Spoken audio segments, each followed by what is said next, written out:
What I think is really interesting is that what we're learning from work that you and your colleagues have done, and in my lab as well, is that the body has remarkable powers of healing and recovering from illness and injury. And what we once thought was a one-way street and you just can't repair, you can't get over these diseases, you can reset the system. And the body can really get rejuvenated in ways that in the future we'll wonder, why didn't we work on this earlier? The future of humanity is more like us walking around like Deadpool.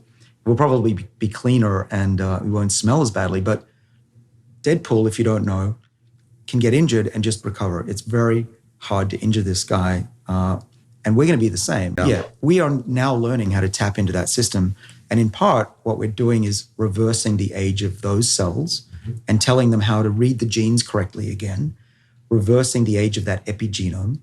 And when you do that, the cells, the brain, for instance, the skin. You did this amazing paper at the end of last year, cover article, full article in Nature, showing that essentially a small menu of transcription factors, which control gene expression, et cetera, could essentially reverse the age of neurons in the eye and rescue those cells against damage, essentially allow blind mice to see again and offset degeneration of these retinal cells. Incredible paper, and such a boon to the field. Where's to get to the point immediately, we're going to be testing the treatment on monkeys just for safety reasons. Sure. And then the first patient should be done sometime in 2022, early 2023, and we're going to try to recover blindness. So it will be pill-based modulation of transcription factors. Well, yeah, pop a pill and the whole body gets rejuvenated by 20 years. That's what we're aiming for. Now we can measure that because we can measure the clock, and then the vision comes back in those mice.